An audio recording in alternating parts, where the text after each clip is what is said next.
Hello, everyone. We're here on a Friday afternoon, continuing our Secret Society series with War Hamster Brady. How are you, Brady? I'm good. I had a little bit of a dental procedure this morning. I'm a little numb, so if I start drooling, that'll be the reason. But I think I can speak I think I can speak somewhat clearly. It's getting better. Awesome. Okay, well, we're going to focus today on the Bush family, and I'm going to let War Hamster kind of lead the way, and I'm going to fill in some gaps on the Walker piece of the family, but let's go. Yeah, well, let's take a step back. And again, the whole purpose of this series has been to, figure out who controls the puppet strings and these corridors of power.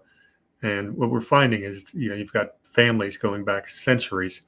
They intermarry. They basically go to the same schools, join the same clubs, etc. Sit on each other's boards of directors, and they are basically, it's an oligarchical class.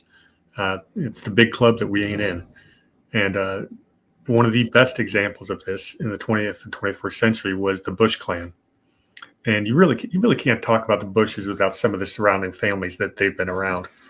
A lot of that having to do, of course, with the Yale connections and Skull and Bones. But to have this conversation about what the last 3 or 4 generations of Bushes have done, it's a very unique political dynasty. We need to go back, just to paint the whole story. You need to know who they're connected with, and you can't talk about the Bushes without talking about the Harriman family. You've got to talk about the Dulles family. You got to talk about the Lovett family. So we're going to kind of try to give a chronological description of how each different generation they oversect for these different families, what they did, and how that tied into what some people call the Bush crime family of the 20th century. Fair enough? Yes, absolutely.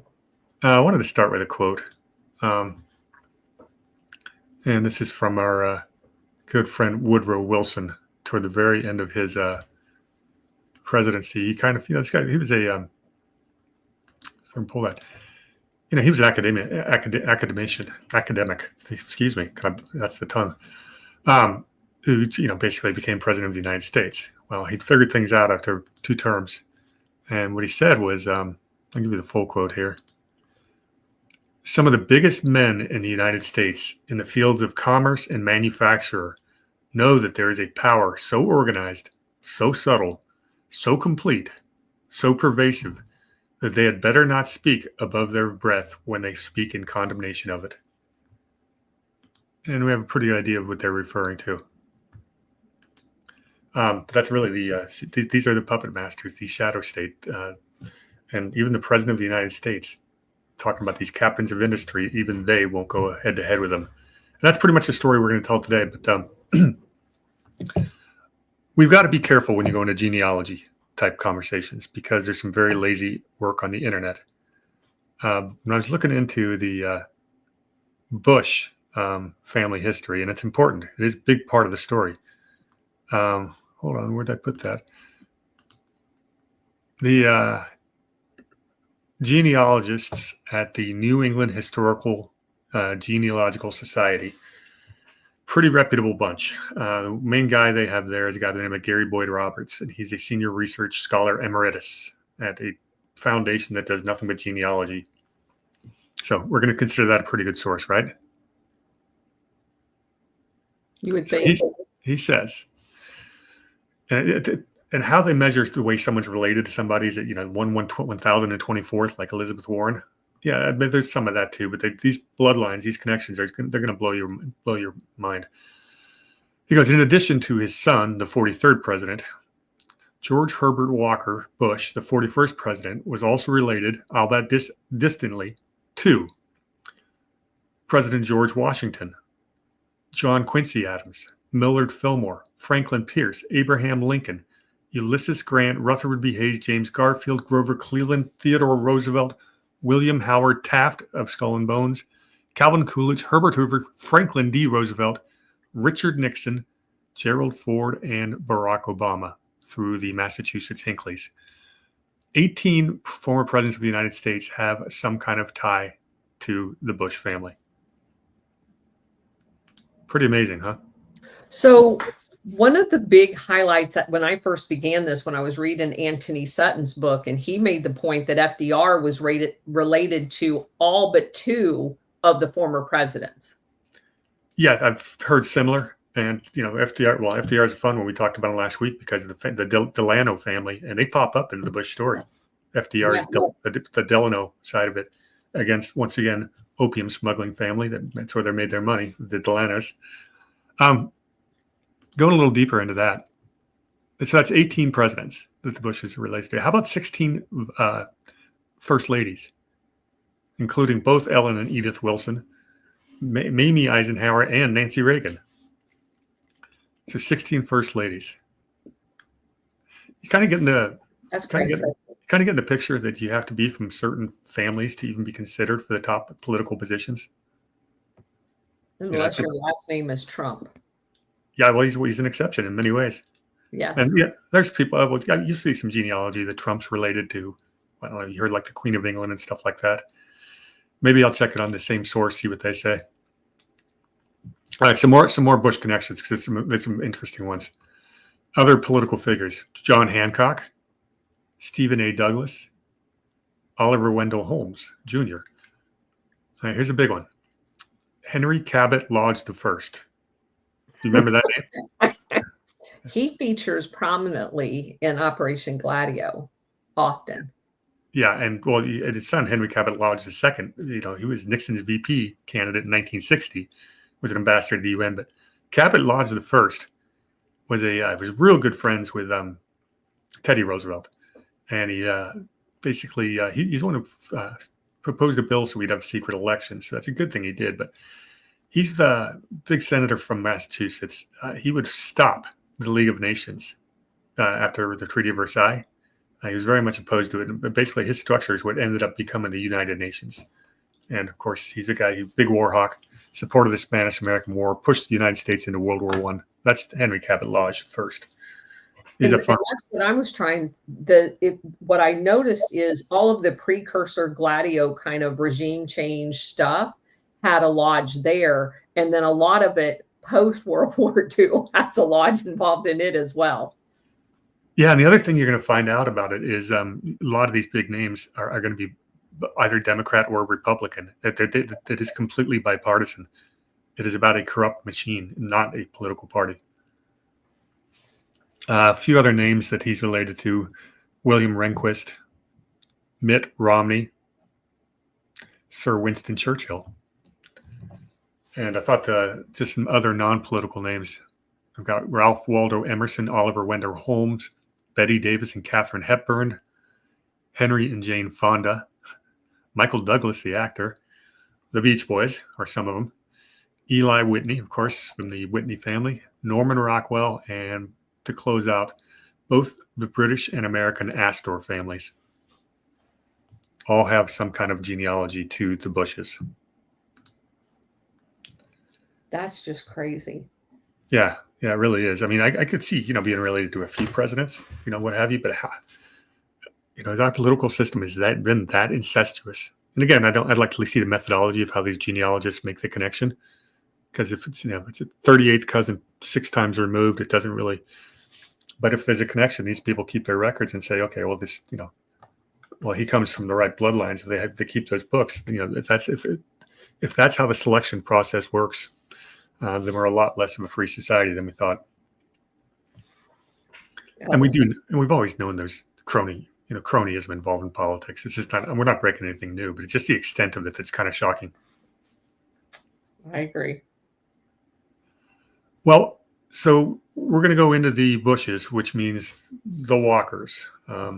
We talked a little bit about how a lot of these families, what they'll do is, your name will be John, mother's maiden name, father's last name, or that way. You see, that's why you had the Walker Bushes. George Herbert Walker was named after their famous matriarchal sires, George Herbert Walker.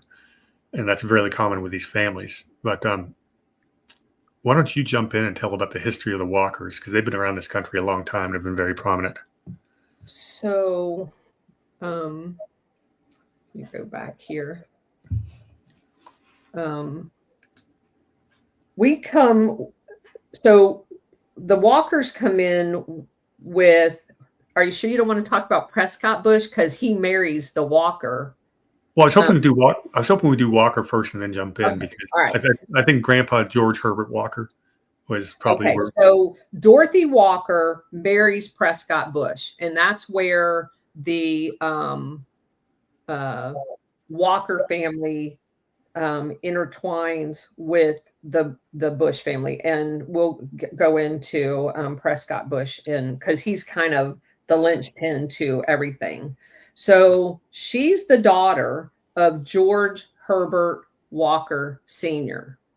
Now, George Herbert Walker Sr. obviously is Bush Sr. is the namesake of this guy, right? He's named after him. And you're going to see this repeated over and over and over again. If you look at the uncles and the cousins, they all have a derivative of the exact same names as we go down through each family tree. So, for example, George Herbert Walker Sr. has two children, well, three, Dorothy, that marries the Bush, George Herbert Walker Jr., and John M. Walker. So again, these names are going to repeat themselves. So the George Herbert Walker Sr. grows up in Missouri, and his family is originally from Maryland. And his dad is David Davis Walker, who we'll get to in a minute.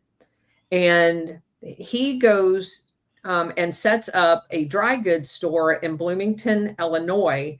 And eventually, this morphs into Burlington Industries, like the Burlington store in your mall.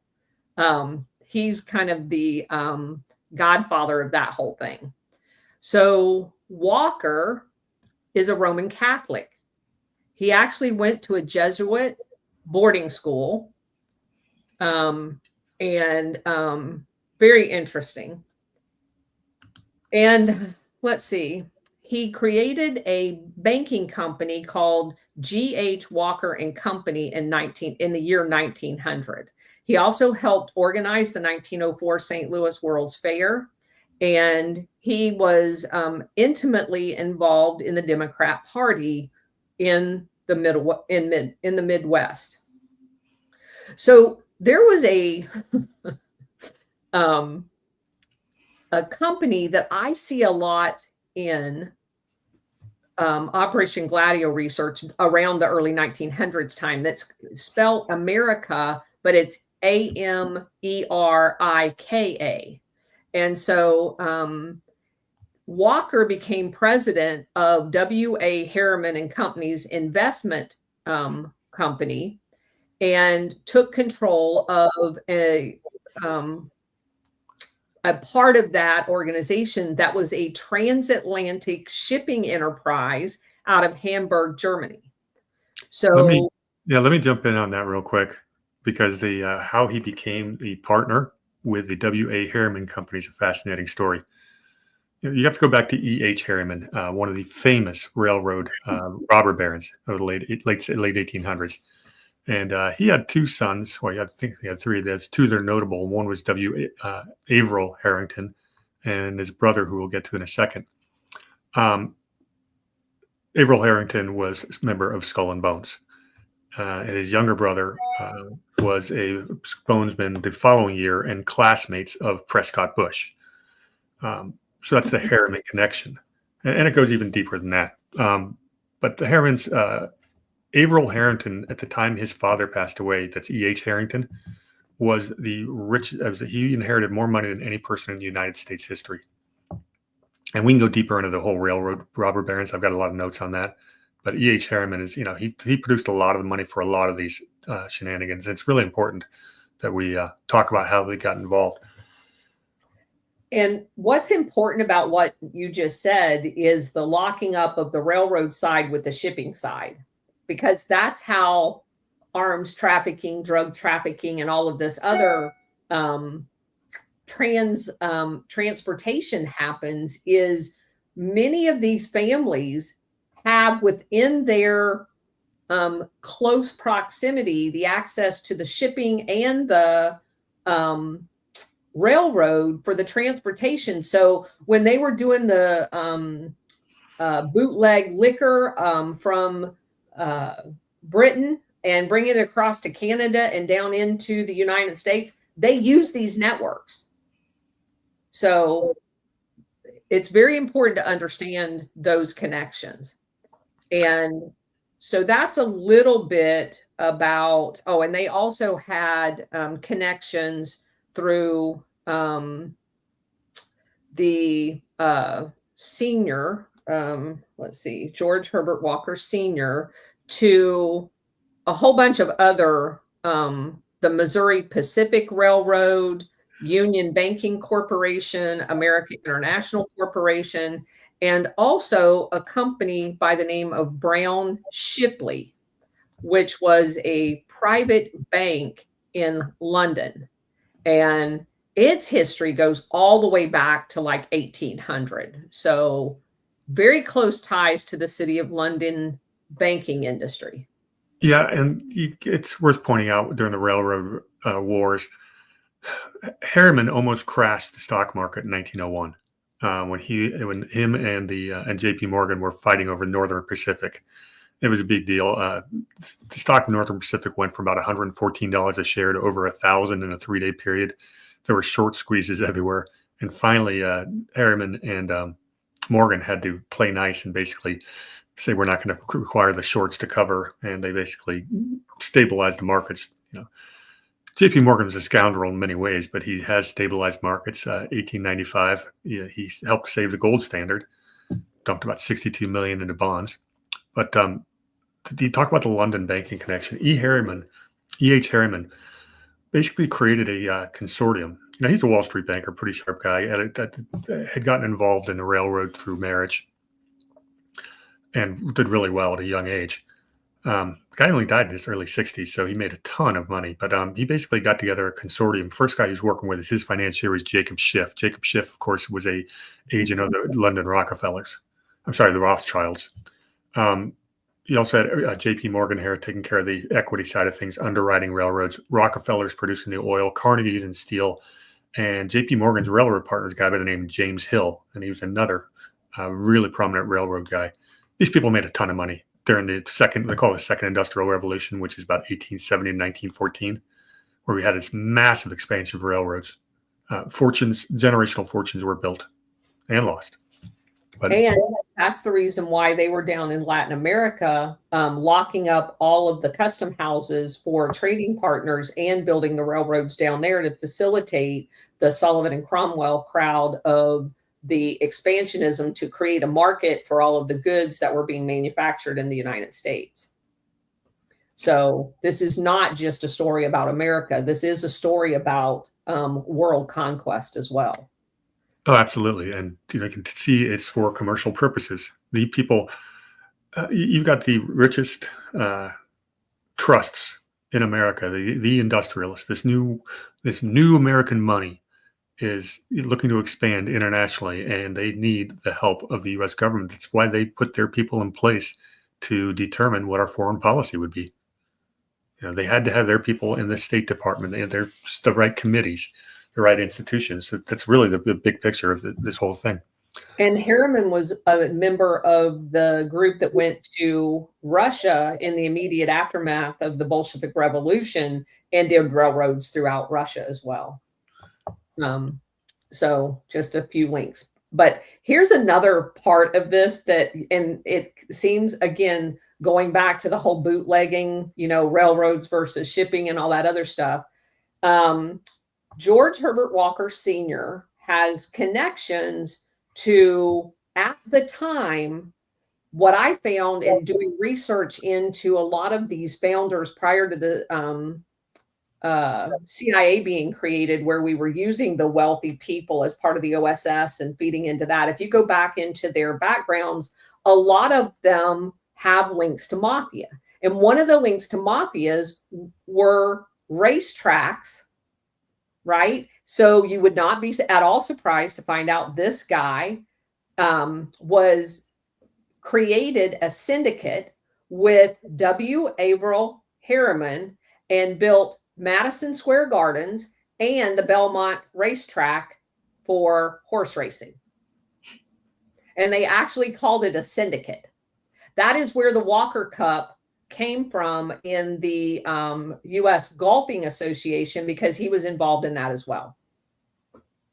The Walker Cup is named after the Walker family. Yeah, you'll find a lot of these families really emphasized athleticism and athletics. George H.W. Bush was a baseball player at Yale, famous pictures he always bragged about. But they did put a lot of money towards athletics, a lot of these different families. And part of the reason for that is you're going to find a lot of trace of eugenicists in this family tree. And I'll get to that in just a second. I'll get a little further in my notes, but there is a lot of that Anglo supremacy, white supremacists, the master race. That connection is all through their philosophy. You will see that over and over again. It's it's a whole thing about the bloodlines, but yeah, they had a big emphasis on athletics. Okay, so he has this Walker. In addition to Dorothy, they have 6 total kids. Dorothy, who of course marries Prescott Bush. They had George Herbert Walker Jr., who was the co-founder of the New York Mets. And they had a Dr. John M. Walker Sr., who was the CEO of Memorial Sloan Kettering Cancer Center and the father of Judge John M. Walker Jr. Is that crazy? No, families, a lot of connections there. And we looked a couple of weeks ago. We were looking at the boards of directors of one of the foundations, and we found a Walker sitting right there, smiling at us. And the guy looked like definitely a cousin of the Bushes. So. Okay, so now George Herbert Walker Sr.'s dad is a guy by the name of David Davis Walker. And he was born in 1840 and lived to 1918. Okay, so he died right after World War I. So he also was in Missouri and in the dry goods business. And he originally grew up in Illinois. This guy, David Davis Walker, is we'll get to him in a minute. He was the first cousin of Senator and Supreme Court Justice David Davis. That's who he's named after. Okay, so Supreme Court Justice David Davis, David Davis Walker's is his namesake. And he has quite an interesting, I'm not going to go into it in total, but he has a very interesting, he served on Abraham Lincoln's as his campaign manager when he ran in 1860. So he's tied into the very beginnings of the Republican Party route. He was known as a workaholic, also talked about the Burlington Industries. And okay, so he marries a woman by the name of Martha Beakey, Beaky. And he moved to Walker's Point in Maine, and that's kind of where the Maine compound in Kennebunkport began, was with this guy. Now, his father is George E. Walker. Okay, we don't know a lot about George E. Walker, but we do know something about George E. Walker's father. All right, so now we're George E. Walker's father is Thomas Walker. We've got Thomas, George, David Davis, George Herbert Walker Sr., and then Dorothy, who marries Prescott Bush. So that's our pecking order. So who was Thomas Walker? Well, Thomas Walker has a very interesting background because he is the branch that came over to the his descendants, came over to the U.S. because he was actually born in England, in Bristol. And he was a ship captain at what was considered to be one of, if not the major slave trading port in Britain, was Bristol. And it just so happens that Thomas Walker was a slave trader. He was a slave ship captain that operated out of Sierra Leone region in West Africa. Now, what I found very interesting about him, because I didn't know this, and that's what you find out about all of this, that area of Africa was known for rice plantations. And people who are from South Carolina know that there is a large rice plantation presence in South Carolina. And the reason that is because of these slaves coming over from Sierra Leone. His business was from South Carolina to Sierra Leone. That was his slave trading route. And a lot of the people that was originally brought over from Africa into South Carolina as slaves was brought over on his ship. So, yeah, there were fortunes built in the transatlantic slave trade. A lot of them were American fortunes. So one last tidbit. How did he die? He was such an evil person that his entire crew mutinied and killed him at sea. Excellent footnote to a storied career. So the only thing I'd add on the Walker side is we had two other Walkers that were members of Skull and Bones a little bit later, and those would have been, double check the names. George Herbert Walker Jr. was a bonesman in 1927. He was the one who would end up founding the New York Mets. And John M. Walker was related. He became a physician and investment banker. And then George Herbert Walker III was bonesman, class of 1953, would end up being the U.S. ambassador to Hungary, which is kind of impressive. And your first one would have been the brother of Dorothy Walker, the brother-in-law of Prescott Bush. Perfect. So you're right. Prescott is really where the things start to take off. But before we jump into him, you got to go back at least one generation for him because it opens up some doors. You're kind of breaking up, Brady. How's that? Is that better? Yeah. Okay. Let me know if it continues. It shouldn't be an issue. I mean, my internet's fine. No. Yeah, I'm still getting a breakup.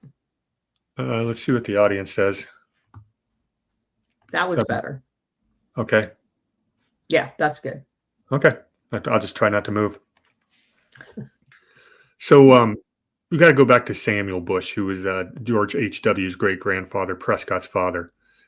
Now, this is the guy who became president of a company called Buckeye Steel, which was partially owned by Standard Oil. Standard Oil, of course, is the flagship of the Rockefeller fortune and family. His predecessor at Buckeye Steel was Frank Rockefeller, who's John D. Rockefeller's youngest brother. So he turns Buckeye gets into the gun barrel and artillery shell production right before World War I. And so basically he's a war profiteer. Then he goes to D.C. in 1917 to run the Small Arms, Ammunition, and Ordnance of the War Industries Board. So here is Grandpa Samuel, great-grandpa, depending on who we're talking about, basically sitting on one of the most powerful boards dictating U.S. war policy. And, he's got a lot of backing. And he's also benefiting his own company at the same time because he still owns president of Buckeye Steel. So that's the background. There's big connections that Samuel Bush made. He basically he came out of Ohio and basically was able to settle in on the Eastern establishment, which is what Prescott gets born into. And, well, we're going to have to spend some time on Prescott. So he's actually born in Columbus, Ohio. His whole career, he was a eugenicist. He founded something called the American Birth Control League, which later became Planned Parenthood. So that's Prescott, but there's a lot more to him. He goes to Yale, follows his grandfather's, goes to Yale, and becomes a member of Skull and Bones. Of note, he is part of the class of Skull and Bones that allegedly went and dug up the grave of Geronimo and stole his skull for their temple. That's apparently controversial, but urban legend says that is true, that did happen. So he marries well. He marries the daughter of George Herbert Walker, which really helped him. He immediately gets to be the president of W.A. Harriman and Company because he was a classmate to E. Roland Harriman at Yale and in Skull and Bones, and that's how he got involved with the Harriman family. Obviously, W. Averill Harriman, the older of the Harriman brothers, was a titan in Democrat politics, and yet the Bushes were more involved with Republican politics, yet they worked together side by side, financing both issues, both sides. So Averill Harriman and Prescott Bush are overlapping all throughout their career. Prescott's mostly a Wall Street banker, was a politician for a short period of time. We'll get to that. A couple other family. All right, I'm jumping over to Harriman real quick because I think that needs to be done. I talk about Harriman being a titan in Democratic politics. He was an ambassador to the USSR during the war from 1943 to 46. This is W. Averill Harriman. Right. Go ahead. No, he became Truman's Secretary of Commerce for 3 years, and then he became governor of New York for one term. Very, very powerful guy.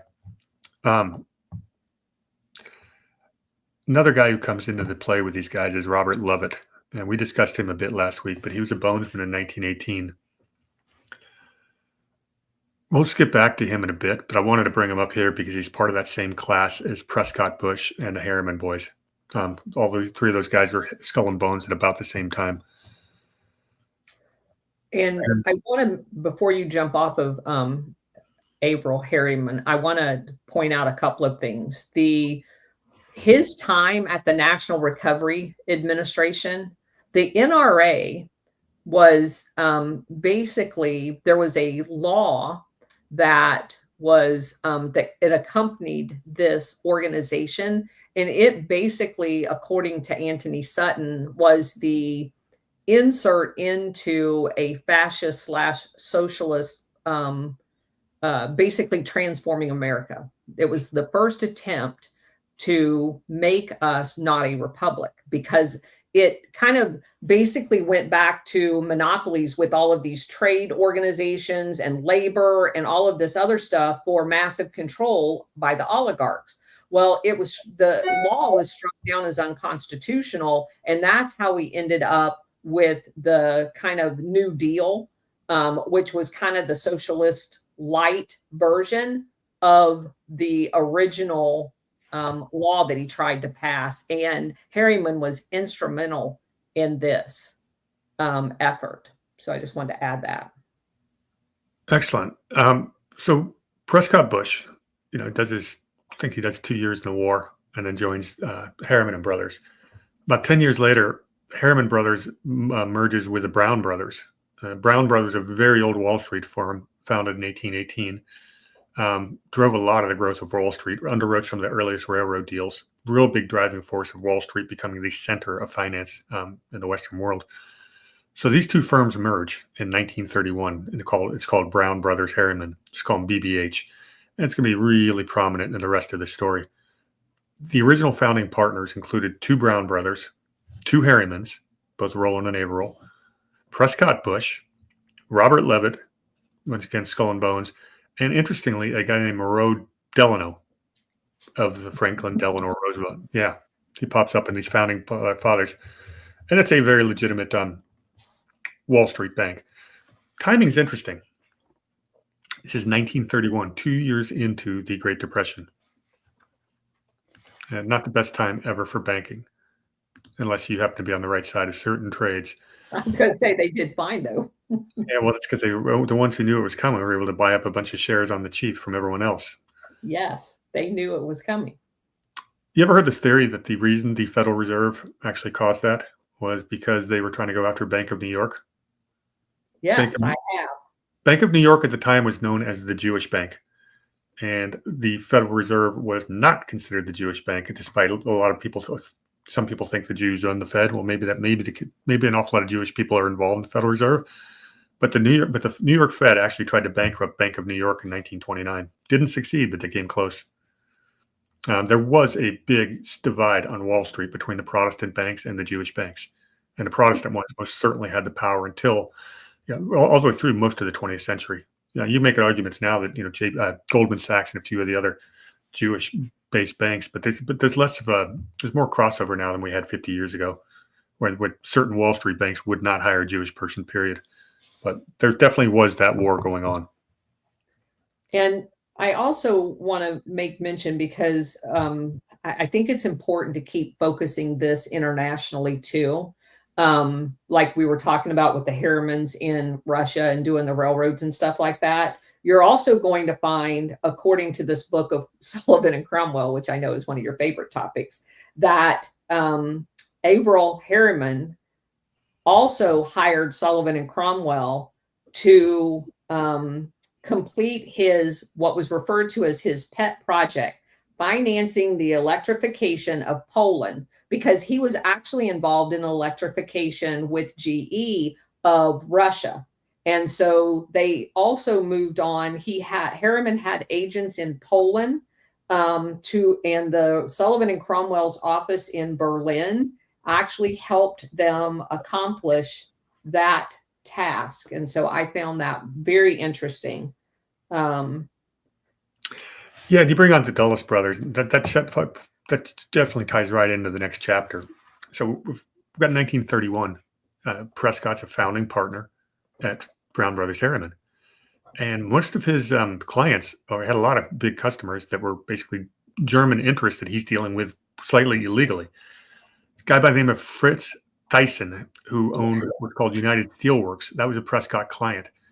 They would use a Dutch shell bank under this company called Union Bank Corporation, UBC. Well, Bush sat on the board of UBC from 1934 onwards. UBC would get seized or investigated in 1942 in the United States under the Trading with the Enemy Act, of which Bush was part of. Absolutely. He was on the board of UBC. That basically, we were financing the Nazis and the Russians at the same time, which we've talked about. What I found interesting is Bush sat on a lot of other boards at the time. He sat on the board of Brown Brothers Harriman, the U.S. Guarantee Corporation, Prudential Insurance, CBS, your favorite Pan American Airways, which of course is a CIA front. CIA front, yes. But also sitting on the board, he was of Dresser Industries. And we talked about them last week. Just to remind everyone, who did Dresser Industries become? Halliburton. Yeah. So the Bush connection goes back 3 generations to Halliburton. Somehow Dick Cheney, the president of Halliburton, becomes the vice president of George W. Bush. Ought to be asking some questions about that one. Dresser Industries comes up all over this story. Yeah. So that's pretty much Prescott in a nutshell. There's more to him. The Dulles brothers connection. So while Bush is having these German industrial clients, so are the Dulles brothers, John Foster and Allen Dulles. Once they sat at the table at the Treaty of Versailles in 1919, they got back into investment banking for their old law firm, which is Sullivan and Cromwell. This stories can go on and on. Their clients were German industrialists. That's where they met Prescott Bush and had all kinds of carryover. There's actually no coincidence that when the Dulles brothers were pegged, when Allen Dulles was pegged to head the FBI, there was Bush and Skull and Bones fingerprints all over it. I was asked last week, weren't the Dulles brothers Skull and Bones? No, they weren't. They both went to Princeton and to George Washington University Law School. So they could not have been bonesmen, but they had the same clientele with Brown Brothers Harriman and Sullivan and Cromwell. Absolutely crossed over dozens and dozens of times. So Prescott Bush was in tight with the Dulles brothers from day one. Another guy Prescott became pretty good friends with at the time was William Pauley. And you've done Polly ad nauseum. So you want to just do a quick summation for new listeners? William Polly was kind of my first big eye opener into the international syndicate. I came across him kind of just in a weird. I first came across him in Cuba. So I learned early on that in these countries, during this period of time we're talking about, which is why I keep bringing the international piece of this up, through Nelson Rockefeller, John D. Rockefeller, all of these people, we would go country by country around the world, and we actually created the elite class in these countries. So William Polly was basically CIA before CIA, OSS, all of this stuff. He was one of those corporate agents, and he went into Cuba. He owned the airline, the only airline. He owned all of the busing. He owned sugar plantations, and the people that worked for him were the elite. So he takes corrupt people, puts them in charge of all of these things, and then they manipulate everything going on. So William Polly shows up in Cuba. He becomes an ambassador to a handful of countries down in South America, all of which get couped from the CIA. He also shows up during World War II in Asia. He owns the Curtiss aircraft franchise for all of Asia. So he's over there spitting out aircraft for Chiang Kai-shek's Air Force, which eventually gets moved to Taiwan. He basically pays for their entire shipping, which probably came through one of these other companies. So William Polly is a corporate millionaire on the surface, but he is an intelligence operative as well this entire time. And he is one of many that performed this role, looking like a corporate executive while at the same time 1000% an intel operative. And Polly Island is named after him in South Carolina, just FYI. Did not know that one. Yeah. Very good. Well, let's Prescott will show up again here a couple of times. I want to jump forward to George H.W. Bush, because that's where it gets into some of the real nitty-gritty of the story. George Herbert Walker Bush is born in 1924. Spent a little bit of time in the Navy, and then went to Yale in 1945. Was a bonesman. It's very likely he was recruited in the CIA while he was at Yale, because the CIA this is early CIA. They were recruiting a lot from the Ivy League schools, particularly Yale. And there's a guy, Coach Walsh, who was a crew coach, apparently was a CIA recruiter at the time. And Bush definitely, through his athletic background, knew the guy. So that's kind of rumored. I don't know if that's 100% sure that he was CIA at the time. But there's a theory out there. The guy by the name of Trento, who wrote Prelude to War, thinks that George H.W. Bush was recruited by the CIA on orders from Allen Dulles to keep as a wedge against Prescott if he needed it. So a little bit of intrigue there. Well, and Dulles was known to do that to control people. Sure, makes a ton of sense. So George H.W. Bush gets out of college, and right out of college he joins who? Dresser Industries, the Halliburton's predecessor to Halliburton. Well, at the time, Prescott, who had a controlling interest, or one of the big interests in Dresser, had named the CEO, one of his classmates at Yale in Skull and Bones, by the name of Neil Mallon, all class of 1918, same year as Levitt, all bonesmen that year. Well, Neil Mallon's a CEO that Prescott's working for. Basically, he became an uncle figure to George H.W. George H.W., which is why Neil Mallon is the namesake for one of H.W.'s sons, Neil Bush. That's who he's named after. Mallon's also the guy to push H.W. to go to Texas. and where George H.W. Bush would start a company called Zapata Energy, which was down. We'll get into Zapata here in a second. Zapata was basically functioned in South and Central America. George H.W. Bush didn't know the first thing about oil when he got there. Do you want to talk about Zapata real quick, or do you want me to do the Cowboys? Yeah, I'll take it back, but I do want to go back just for 1 second. I want to talk about, just for my military brethren, I want to talk about his brief stint in the Navy. Because when I first read about his history and how his aircraft was shot down and how every other person that was involved in that mission was killed, to me, that just didn't seem right. So he's the lone survivor. So did it all happen or didn't it? Because it becomes very important in his whole overall, and I'm again, he was a crafted intelligence operative early on. He is one of these people that is being shaped and molded, and everybody loves a war hero. And there is not a stitch of information about the just random, finding him in the middle of the Pacific.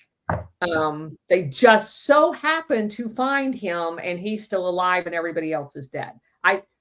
Honestly, I think the whole thing's garbage, but that's just my opinion.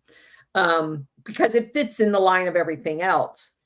Zapata oil, I found very interesting because when I was looking into the coups that happened in Cuba, I ran across Zapata. Zapata is a bay in Cuba that, according to several different articles that I read, within 12 months of the formation of Zapata oil under Bush, there was a geologist that wrote a report that said that there was a large oil discovery off of Zapata Bay, Cuba, and that is one of the reasons why they tried so desperately to get Cuba back, is because they knew secretly that there was oil off the coast of Cuba, and that they had already set the company up to be Zapata Oil to take advantage of that. Excellent. That ties into what I was going to bring up next. This 1952 was a really important time. What's going on is there's a shift in the power base in the United States financially. The Yankee Blue Bloods had always dominated Wall Street. And what was happening post World War II is a shift towards the Cowboys, the entire Southwest.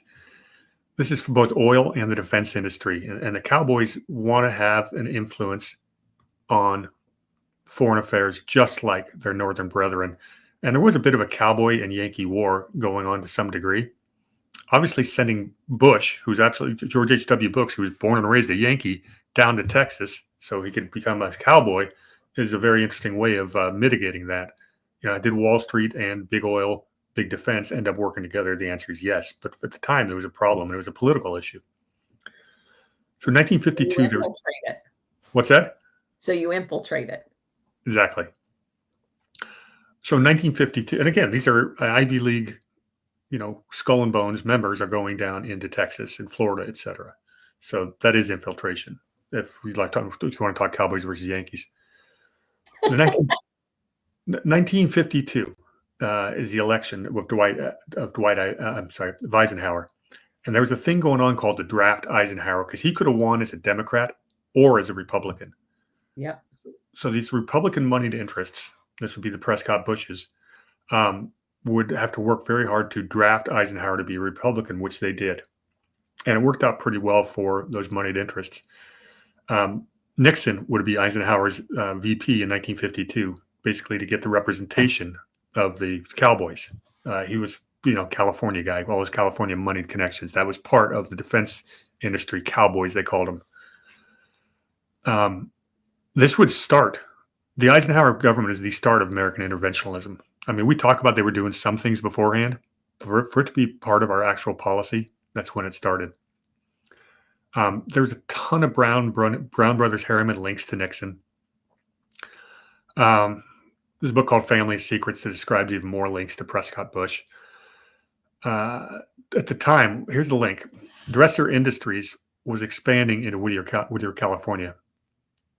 That was Nixon's hometown. Yes. And that's where the connection came from. Nixon, during his time in office, would appoint Herbert Walker to multiple positions. The Dulles brothers were appointed Secretary of State and Director of the CIA during the Eisenhower administration. Nelson Rockefeller became a special advisor to the president. For what? For what area? Just a special advisor at large. South America. Oh. He specialized in Latin America because it was during this time that he sets up this organization called like the CIIA that is specifically used.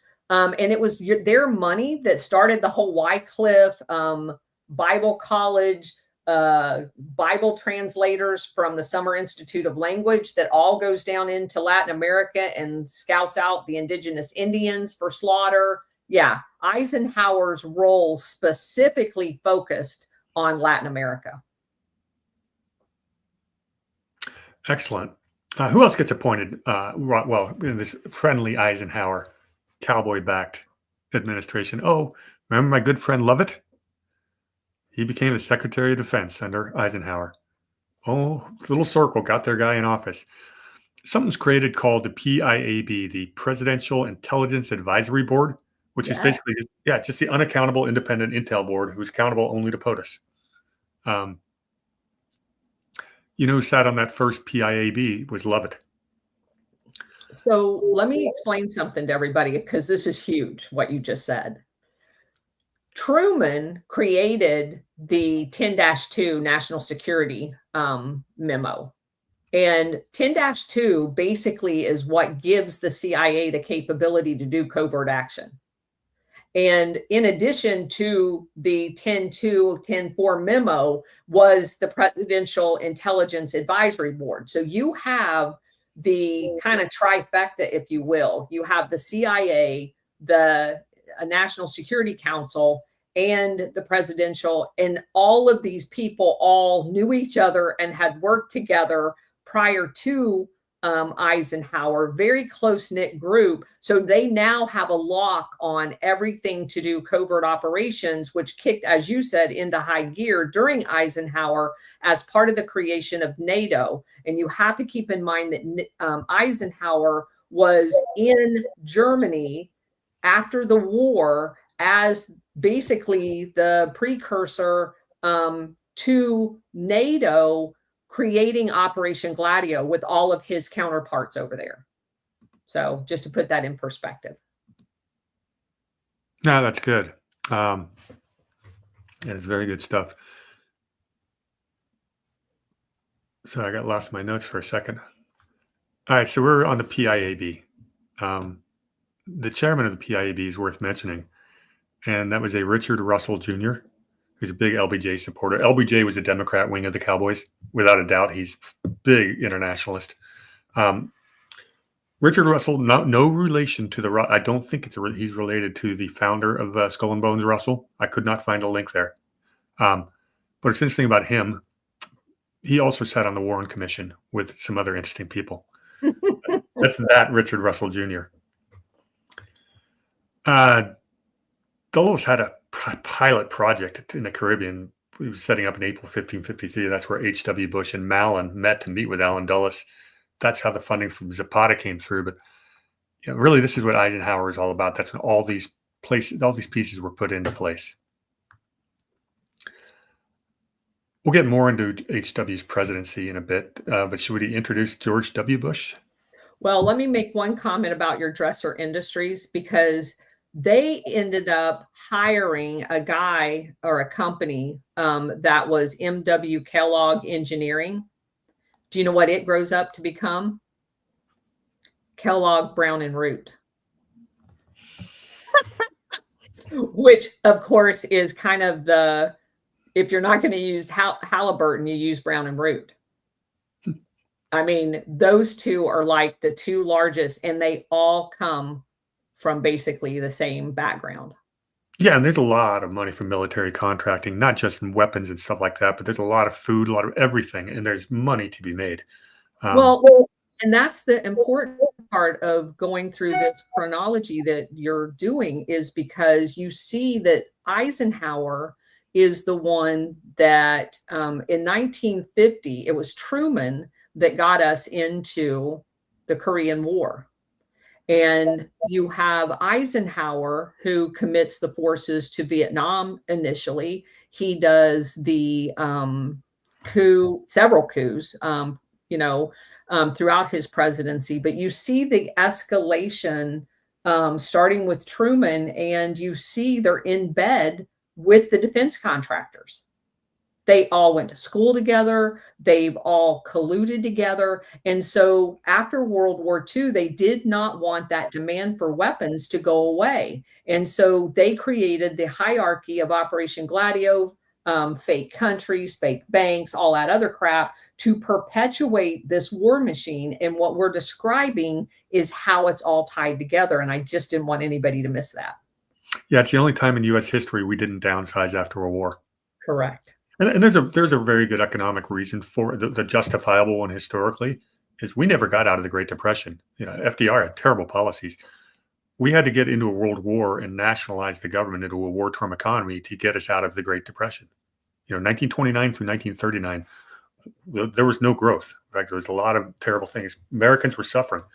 We ramped up our industrial base to fight the war, and it produced a lot of jobs, a lot of debt, a lot of very high taxes. Apparently the war is an existential threat. Let's go with that. Well, you get out of the war, and the United States is the only major economy that hasn't been bombed to smithereens by 2 world wars. We are going to be the world's producers. The problem is the people we need to sell things to didn't really have healthy economies themselves, and that's where the Marshall Plan comes in. Part of the deal to have this happen is the military industrial complex didn't want to be downsized. They couldn't retool completely to consumer goods, not 100%. They did to some degree, but that's really what happened post World War II. And these were active conversations they had before the war was over, when they're setting up the Bretton Woods banking system. This was all predetermined before Germany ever surrendered or anything dropped in Japan. Absolutely. Yeah, and that's why you saw the same people emerge. Correct. So let's see. Oh, here's some fun stuff about. Oh, I forgot one little factoid about Zapata. Do you know who Bush ended up selling them to? I don't remember. It's a company called Harkin Energy, which was controlled by the BCCI. Yes. Yeah. So Bush. Oh, but we found out that Bush had an account at BCCI too, by the way. Okay. Which would make perfect sense. They're doing business together. They're trading entire companies. The CIA agent, the CIA director, had an account at the CIA fake bank called BCCI. So we get to that 1960 election. Eisenhower's termed out. Nixon's running for the Republicans, and he's going up against a guy by the name of JFK. And it was a very, very close race. Thanks to the Chicago Mafia, JFK comes out on top. And I'd make the argument that the people that had backed Eisenhower and Nixon were none too pleased. And those are the same people that was the CIA. Was the military-industrial complex. From day one, they've beaten JFK. JFK's beaten them in an election. And he brings on Bobby, who's big anti-mafia attorney general. So there's tension from day one. Let's see. Oh, before Zapata was sold, George H.W. Bush, this is interesting, in the 60s, he was working very closely with not only the Saudis, but the Emir of Kuwait. It's important to bring this up because this is really the only family dynasty that had complete business connections with another part of the world going back generations, and it really influenced their foreign policy, as we saw. In the 1970s, we get the bin Laden family. Well, the Bush's connection to the Saudi families becomes very important. In 76, okay, well, first of all, Bush starts getting appointed to things by Nixon. When Nixon gets in 1968, So fast forward a little bit. George H.W. Bush starts getting appointed to some really interesting positions. He's Poppy Bush, or as H.W. is called, becomes a Texas congressman from 67 to 71, becomes a United Nations ambassador from 71 to 73. That's under Nixon. He became here's a fun one. He became the U.S. liaison to China in 1974 and 75. This is 1 year after Kissinger, or was it Brzezinski or Kissinger, whatever. I think it was Kissinger, went over there and opened up China to the West. Bush is the first guy playing gatekeeper to American companies who want to do business in China from day one. Pretty damn interesting position to be in. After having been at the UN. Oh, and his next position, of course, was Nixon names him as the director of the CIA. He's considered the first outside director since John McCone. Was he really an outsider, or was he working as a CIA asset? Pretty much going back to the 50s. So there is a lot of evidence that he was in the CIA in the 50s. Yes. And I do want to mention, because there's a lot of people that are ignorant about the relationship between Taiwan and China, that up until we recognized China during the Nixon administration, Taiwan sat in the China seat at the UN. And that's very important to know, that from the creation of the UN basically was recognizing Taiwan as a government in exile as it related to the UN, and not mainland China. Yeah, and it was a while back. There was a bunch of saber rattling 2 years ago about China's going to invade Taiwan, as there always is. It's interesting, and who owned Taiwan prior to that? And it was off and on. It was Japanese property as well, which is a very interesting story. Who's actually, if you go back to like the last 400 years, who's Taiwan belonged to the most? And it's really close. I think Japan had it by a couple of years. But because they kept invading it. Well, yeah, they were good at that. But the actual Formosan people's lineage were Chinese for the most part. Okay. Yeah, I would agree with that 100%. This gets us back into Yankees and Cowboys.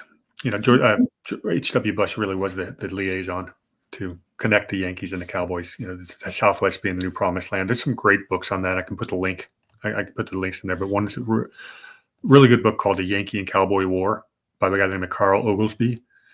And he talks about the astonishing link between the JFK assassination and the deposing of Richard Nixon. Yeah. He draws a link there, which is interesting because we've already made the case that Nixon was absolutely connected to these old boys, these cowboys, who are basically in control of the intelligence agency. Yet we know it's crystal clear that the intelligence agencies are the ones who caused Watergate. It was Mockingbird Media and insiders that deposed him. Deep Throat and the Washington Post. Well, the actual plumbers were Cuban exiles trained by the CIA at the Miami station. Yeah, go figure. And of course, E. Howard Hunt led the break-in, was also at the Bay of Pigs.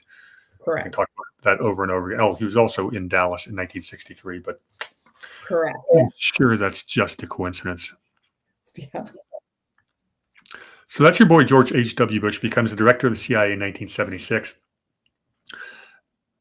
Reagan, because it looks like Reagan's going to be the the Republican nominee in 1980.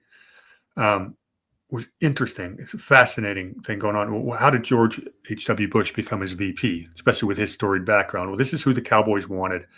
If you wanted to bundle the money for Reagan, he needed these people's backing. And so he picked George H.W. as his running mate. Interesting choice in many ways. What was going on at the time for the 80 election was Iran had taken the U.S. Americans hostage in 1979, leading into 1980. Carter tried to launch a rescue, and it didn't happen. We got evidence 10, 15 years later that Bush's CIA connections were negotiating behind the scenes with Iran, telling them not to release the hostages until the election was over. That was sort of what they call the October surprise. Everyone suspected it at the time, but now I think that it's been confirmed. Um, yeah, Carter tried to do the rescue in April of 1980. Bush is, as a VP, he's the one who ushered in the whole Iran-Contra, and Angola. yeah, all this stuff. And I remember Reagan commenting that my vice president is more involved in the government than any VP in history. Well, yeah, you let him run your foreign policy and your intelligence agencies, and look what happened. So But yeah. Go let ahead. me bring up a commonality here too, because what I found in investigating the Nicaraguan labeling of people as communist in order to justify regime change, which is basically what Contra was, while at the same time supposedly dealing with Iran, who everybody told us that the Ayatollah was, not Western oriented at all. But yet we're disguising the sale of weapons to Iran as part of the Iran Contra. But do you know who we were using as the cutout for weapons trafficking? Israel. Yeah, it was absolutely the Israelis. We also used Israel as the cutout for shipping weapons to the Contras too. And I was shocked to find out how often, because we also used Israel as the cutout for weapons trafficking to Angola, which was also Vice President George Bush, another national security 10-2, ran out of the White House intervention in another foreign country. And in that case, we were after their gold. And other minerals that Angola had. But we were running guns because we couldn't trade directly with South Africa. So we used Israel as a cutout. They took the guns down to South Africa and then ran them across the border into Angola. Yeah, it's the exact same time in the 1970s. Bush's family is getting into bed with two really important Saudi Arabian families: the Bin Mahfouzes and the Bin Ladens. That's Osama bin Laden's family. He was radicalized at some point, but the Bushes most certainly did business. They for a long period of time. A guy by the name of James Bath, who was enlisted as a series. Yeah, he was a Texas businessman. You want to go into Bath? You probably have more on him than I do. No, you go ahead. I'll do the backup here because this guy's fascinating. Go ahead. Well, this Bath would help finance GW's Arbusto oil business with Saudi money, with the Bin Ladens, and well, if you fast forward a bit, the Bushes and Bin Ladens were both involved with the Carlyle Group. Carlyle had a subsidiary trained. One of the Carlyle subsidiaries trained the Saudi secret police. But the Bin Ladens were investors in Carlyle Group through this guy, Bath. And the Carlyle Groups, for everybody that doesn't know what that is, it's a private equity organization because this is insidious.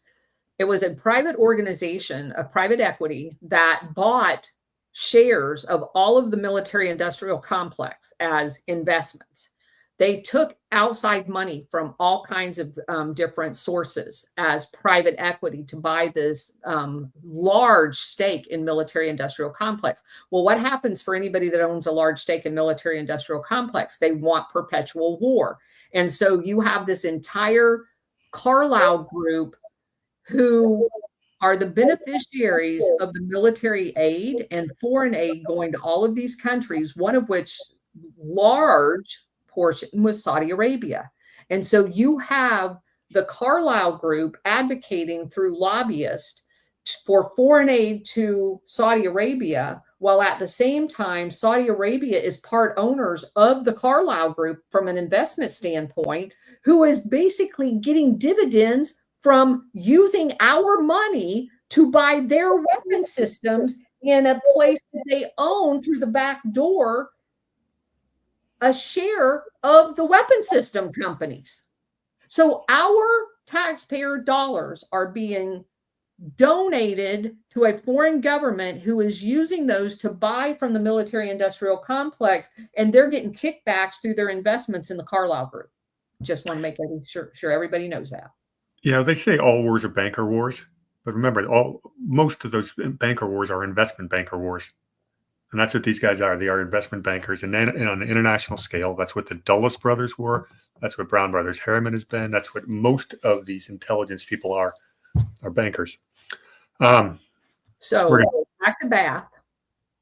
Can we talk about his aircraft business, how they first met?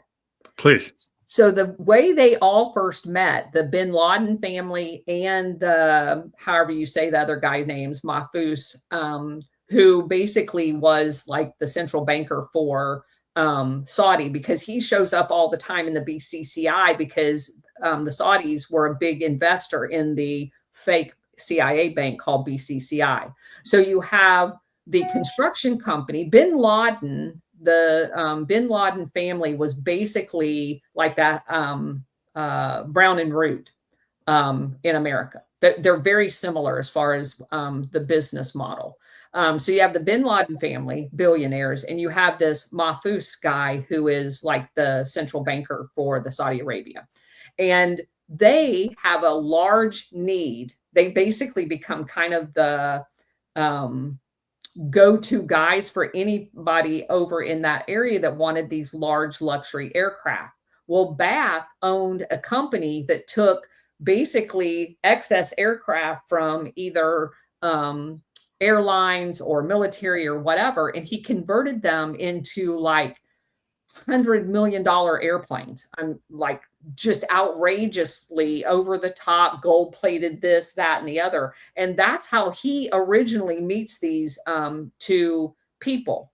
They did all of their business through National Commercial Bank, which was a very large bank in Saudi Arabia that Mahfouz guy was part of that with. So Bath is also the book that I was using for our BCCI series. He shows up in that book. It's called The Outlaw Bank.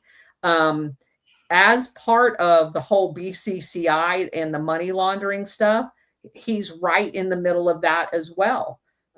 He's also, if you guys want any other information on him, that book called The House of Bush, House of Saud, that's on my Substack, I highly recommend you read that because it shows from way back the intimate relationship between the Saudis and the Bush family, and it will knock your socks off. Yeah, there is a lot there to unpack. So here's this director of the CIA, VP of the United States, becomes the president of the United States. Going back to the Iran hostage scandal, first of all, second Reagan wins the election. Iran plays nice. We get our hostages back, and America's feeling great again. We've got this USA thing. Well, Iran's now the bad guys, the death to America. So, of course, Bush and his faction in the military-industrial complex want to arm Saddam Hussein to be a bulwark against Iran, which is what they do for the better part of 10 years. And at one point in time, we had Iraq, Iraq and Iran fired shots and everything like that. Bush allowed Saddam Hussein, who he had a lot of business contacts with over the years, and his business partners did as well, allowed him to keep arming himself. And it is said that he even encouraged Saddam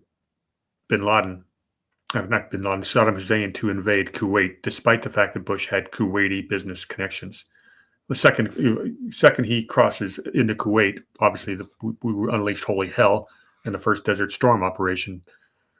But that was a huge scandal. So you have the entire 1980s of us arming Iraq and Israel through the back door arming Iran.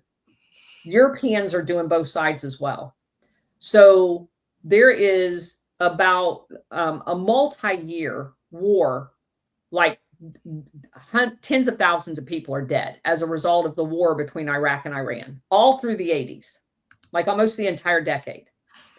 And that was instigated and encouraged by NATO.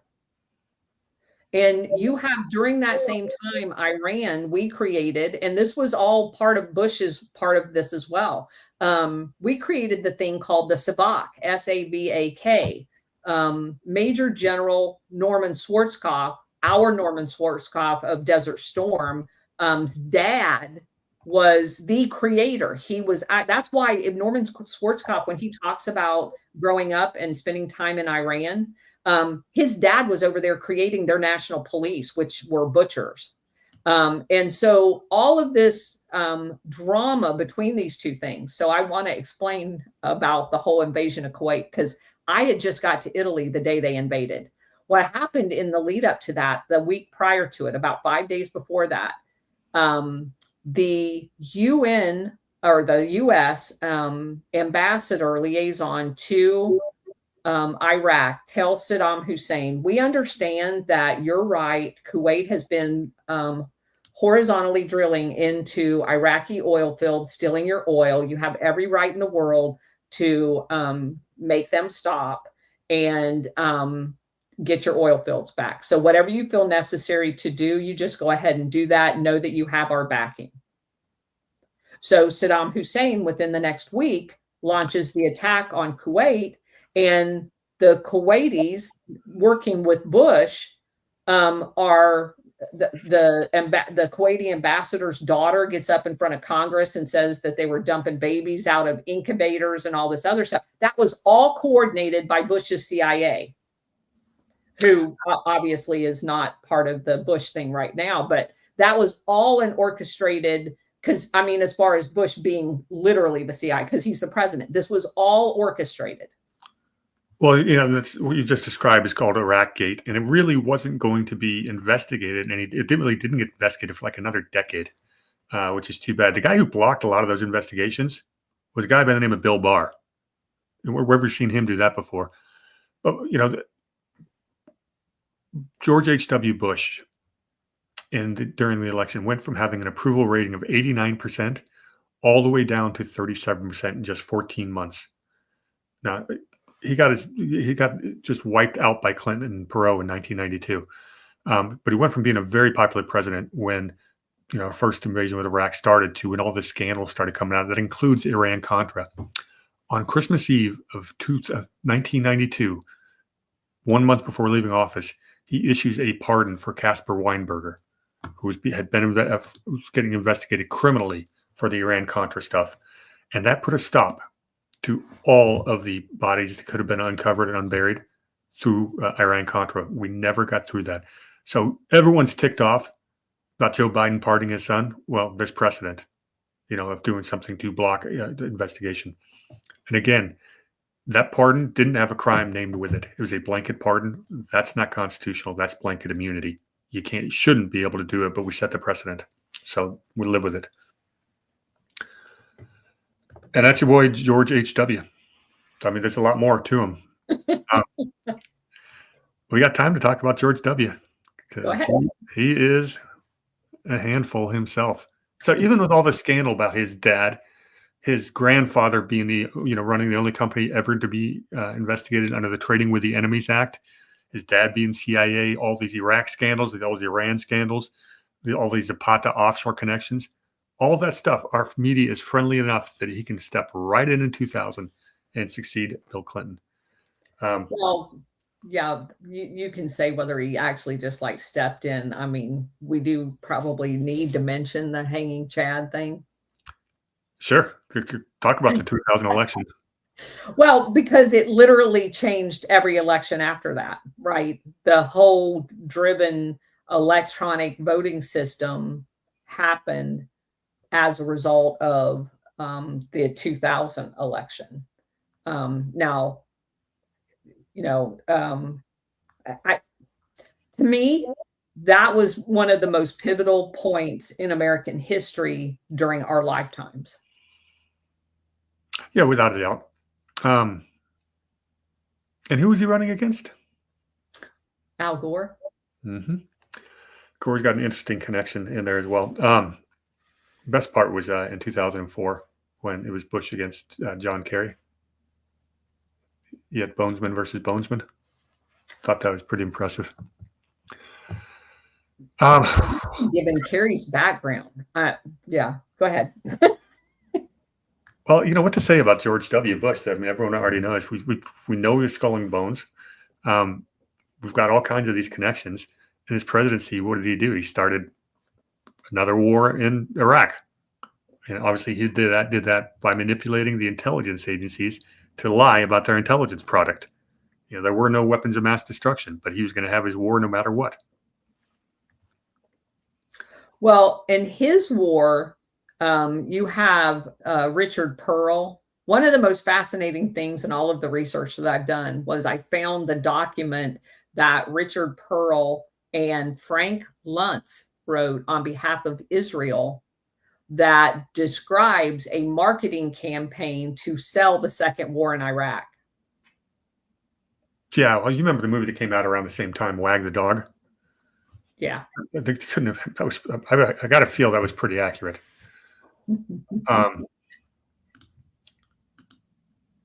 So George, I'll tell you one of the interesting things about George W. is you'll hear people describe him as being a dullard, not that smart, pretty average intelligence. Would have been 2009. I had just left my Wall Street firm. Bush had just left office. Guy I knew was an independent financial advisor, which is what I was then doing for a living. Had been invited to a big Charles Schwab conference where they invite like the top 100 independent financial advisors in the country to come, get the Muckety Muck convention. We had some great keynote speakers. Well, the keynote speaker that year was George W. Bush. And the guy I knew who went there is a really sharp guy. You don't get to be that level of the investment world without being pretty sharp. He said he was blown away by how sharp Bush was. He went up there without cue cards and just started talking with the audience for 2 hours straight and kept them mesmerized. So anybody who thinks that he's a big old Southern dummy, I've got anecdotal evidence that suggests otherwise. So I saw him obviously in the capacity of president a couple of different times in a very intimate setting. And he does not, to me, that was an act. His appearing to be kind of dull. But if you look at him and look at what his deeds were, he destroyed our education system with No Child Left Behind. He basically wrote the document that gave Anthony Fauci basically like a blank check for AIDS. We had 9/11. And there's no way you can ever convince me that 9/11 was not an Operation Gladio event. And so there's so much. He got the Patriot Act, him and Porter Goss, who, by the way, somehow ends up as not only the CIA director, but then as a representative who just so happens to be in office to write the Patriot Act and get it passed and blah, blah, blah. None of that is an accident. And that was and it all happened while he was basically up there as the conductor conducting the entire thing. So you can think what you want about him, but those 8 years pivotally changed the United States forever. Without a doubt. We got the forever wars for 20 years and counting almost out of his lovely decisions. You can't talk about George W. Bush without talking about the savings and loan scandal of the 80s because his fingerprints are all over it. The thing to really understand about what happened with the savings and loan scandal was deregulation. So I can find something real quick. While you're finding that, let me talk about what I found with the savings and loan scandal, just from a Gladio perspective. If you look at some of the back players of Gladio, you find that a lot of them here in the United States, whether they were previous political people or bankers that were involved in different aspects of it, they all end up on boards of savings and loans just prior to the savings and loan collapse. And basically, what they were doing looks exactly what they do at BCCI and Nugent Han and Castle Bank, which all collapse as well. And they were taking, like the example that I use is if you had 3 banks in Texas, because Texas was a big part, which is I'm sure the part that you're going to tell us about. You look at the major savings and loans that collapsed in Texas, you would find on the board of directors of, let's just say, A, B, and C. Well, the C guys some of them were on A and B, and then the B, some of them were on A and C. And they ended up all making loans to themselves for millions of dollars, and they were all uncollateralized. So there's no, and so basically it ends up being a major money laundering episode, which is exactly what they were doing at BCCI, Nugent Hand. And the similarities, when I started looking into that, I was just like mind blown. And the similarities are all over the place. So really what kicked it off was they deregulated the banking industry in 1982. And the big thing was when it came to what were called thrifts or savings and loans, they used to have a requirement that you had to have a minimum of 400 shareholders, and no shareholder could own more than 25%. They changed that in 1982 so you could have a single shoulder to own up to 100%. And as you might expect, this brought out some of the worst people and attracted some of the nastiest types to the S&L industry. There's a book called Inside Job, The Looting of America's Savings and Loans. And as a quote says, many of the entrepreneurs attracted by these changes were actually con men intent upon draining as much money from the system as they could get and then moving on. I'd almost call them CIA assets. Well, there's definitely some connection there, without a doubt. And we can get into that. We get into that a little bit. Basically, savings and loans did single family real estate loans, which means you want the money to be good. That's supposed to be pretty good backed asset class, but they leverage these banks like you wouldn't believe. Who own these people? Well, a lot of power structure of the country. Big players. A lot of these guys are out of Houston. Was Lloyd Benson, huge Democrat Party power broker throughout the 60s and 70s and even later. Lloyd Benson was twice a presidential candidate or almost. Orrin Hatch, the Utah senator, recently resigned or would have stepped down in 2018 or something like that. Yeah, he was big involved. Both the Bush children, Neil and George W., were involved, and also James Baker was really deep into it. One of the big movers and shakers, we've met him before, is a guy by the name of Walter Mischer, Mischer. He's a big Houston banker. He worked with Allied Bank, which is the third largest bank in Houston. Mischer had a lot of connections to organized crime. And that's where you get the mafia organization in there. Did a lot of work with charity work, like in the hospitals. Those are insider dealings, all kinds of crook. And of course, he was very close to LBJ. Mischer did a lot of business with Carlos Marcello, who, of course, was the New Orleans mafia boss. You'll get a lot of organized crime in this S&L crisis. And it's important to note that Mischer's kids did go to school with the Bush children. They were very close. Mischer's got a fascinating background. When he was 30, he was a sewer contractor, somehow bought into a bunch of Honduran paper mills, ended up selling them to Clint Mickelson Jr. And in 1952, that land that he had, the paper mills in Honduras were where they staged the 1952 United Fruit coup of Guatemala. So that's your boy, James Mischer. And he's deep involved with Bush in the savings and loans.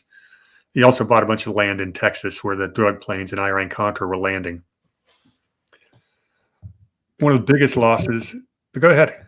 That's amazing. Yeah, he's an interesting connection. You start getting more and more mafia connections in here. You talk about James Baker, not mafia, but he had money involved in Mainland Savings, who lent money to Khashoggi. Yes. And Baker was a huge partner in Mainland Savings. Sunrise Savings, one of the biggest bankruptcies, and about $700 million lost. George Herbert Walker Bush intervened in that investigation. Nobody went to jail. Another mafia guy is a guy by the name of Herman K. Beebe. And he's out of La Costa, California, near my old hometown. Mafia organization. He's connected to Barry Seal. So that's Herman K. Beebe. All these guys were running S&Ls in the same partnerships. And you're right, they sat on each other's board. One of the great ones is Neil Bush, who had settled in Colorado. He sets up Silverado Savings. Neil Bush's partner in Silverado Savings was a guy that we discovered in Russiagate or talked about by the name of Stephen Halper, whose father was Ray Klein, father-in-law. Um, The same Stephen Halper that was involved in the Trump the, scandal. the absolute same. Same Stephen Halper. You ready for this? He was the last entry in Oliver North's White House diaries. Yes, he was. He was very close to Oliver North. All this, but that circles back to Neil Bush and Silverado. So he settles into Denver with Silverado. Silverado was bankrupt big time, the big bank. That's why we bring this up. But he's friends with the family members of John Hinckley Jr., who's the guy who shot President Reagan when his father was the vice president. Who was having dinner the night it happened. Uh-huh. Yeah. Bush had a relationship with a controversial Russian oligarch by the name of Berezovsky, who's a big enemy of Putin. I think Berezovsky ended up in London, Moscow on a team. And of course, yeah, that's about it. Enough on the savings and loan, but that's quite a bit of connections there. These people were not afraid to, play the old boys game. That's what they did. So you mentioned Orrin Hatch. Of course, he has direct ties to BCCI too. And which oversight committees he sat on forever? Finance and Foreign Affairs and Intel. Yeah. All of Operation Gladio. Oh, it's as if you put your people in the choke points to control the investigation.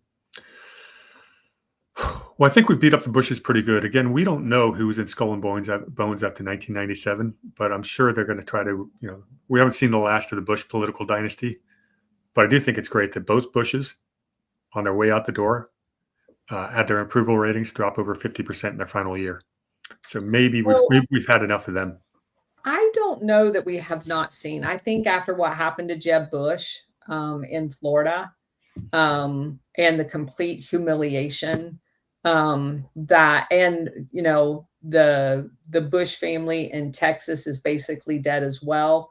So I'm not sure that we haven't seen the last of them. I mean, we can pray. Yeah, it's about, what we say earlier. What are the odds of two people from the same family, or how about people from the same secret society? So, taking a step back, we've been trying to answer the question: who are the people who pull the puppet strings? Are these secret societies a way that they keep each other in check? How they network with each other? How they are basically create a ruling class? And you see the same connections over and over and over again. And there's probably no family that epitomizes this more than the Bushes. I completely agree with that assessment. At least 3 of the generations, at least, probably deserve to go to jail. Well, and we didn't even talk about their other siblings like Marvin, and he was in that scandal up in DC. There's lots of scandals. Jeb Bush was in a scandal down in Miami that was related to the CIA. So we were sticking strictly to the players of the Skull and Bone, but that is a very, very corrupt family. Yeah, and if you look at them, they come from the blue blood families of America and Europe. We see their lineage. And the way we define corruption, they probably think it's their version of America first is basically they want to protect American corporations, American institutions. They'll do anything to do it, but it's not the America we've been sold that we live under. It's not a constitutional republic. If you have this oligarchical class and dynastic families, they get to sit in that area. They get to sit in the chairs of power while the rest of us are getting crumbs and paying for it as their tax slaves. This is not the way America is supposed to work, and they know it. And it does seem like the Skull and Bones produces the minions to go out and work for that oligarchical, the step above them. So these guys all get to live like they're the actual oligarchs. And I think that's part of the whole psyops. But they really are the executive worker level puppets that are controlled by another layer that is invisible to us, because and I do believe, which is why I was excited about doing this, it becomes clearer and clearer that they are operating as a hive. So there's a lot of coordination that has to go into the movement of the musical chairs that they all play to ensure that everybody lands. Like, for example, Porter Goss is such a great example of, this guy that's CIA, but then he's placed down and given a front business in South Florida, and he just so happens to be there when there needs to be someone appointed, and then he just so happens to be in Washington, D.C. when we need the Patriot Act. And so there is a lot of coordination that is required to pull this entire effort off. And it is a logical place to start grooming people while they're in college in a secret society like Skull and Bones to be able to test their allegiance, to groom them up, to place them in these critical node positions. Yeah, and we're not going to suggest that Skull and Bones are the preeminent, they run everything, but they do represent a certain faction of big old money, like the Cowboys, the defense military industrial complex are in there. There are other factions that are reasonable in American business. You've got the Hollywood group, you've got the Silicon Valley, you've got the Wall Street group, you've got the whole Steel Belt, Rust Belt, which used to be very powerful until we gave away a lot of their power. There are different interests that are going to put their politicians in, and it is a global Game of Thrones. These people always jockeying. But what I find interesting about the Skull and Bones faction is they seem to be the ones that control foreign policy and the intel agencies far more than any other. And Correct. That's where the money's to be made. Absolutely. Well, next week, I think we want to try to do a little more on Skull and Bones, because there's about another 7 or 8 names that really deserve a deeper dive into that we haven't gotten to. Okay. It's a date. We're doing it next Thursday? Next Thursday at noon. Noon Eastern. Great. Well, thank you for having me on again. This was fun. It was awesome. Thank you for being here, War Hamster. This has been an exciting, and I do think the synergies between your research and my research plays out in these topical, very relevant topics. So thanks for me. I appreciate that. I've had a couple of people say that I should have been, they don't want me to ever do another show without you, that we're complimentary, apparently. So I take that as a compliment. I do too. I'm just constantly amazed at how you have done so much research. Obviously, I've done research, and I am just fascinated every time we talk without any pre-planning that we are able to just roll through this thing because it all fits together, and I love it. So again, thank you for being here. Thanks everybody for tuning in. Thanks for everybody that's been in the chat. I've been watching. I see Patriot Sarah and Renee and Deplorable, Kofifi. Love you guys. A lot of our normal people from Spaces over on X. I appreciate all of you for being here. Renee. So everybody, thanks for being here. And I didn't even notice my buddy Christian Sass was in there. Hey, Christian. I scrolled up a little bit. Didn't even see you earlier. I was too busy caught up and talking. It is kind of hard to do both. There are some people that are very good at that. I'm not one of them. And so I usually try to take a minute at the end and kind of go through. I just appreciate everybody being here. Pool 14. Anyway, thanks everyone for being here. I'll see everybody at 4:00 this afternoon for another session of our book club over on X. And we'll be here on Rumble too. And Happy New Year, everyone. Yes, Happy New Year. Have a wonderful next holiday, and then we'll be back next Thursday. Thanks again.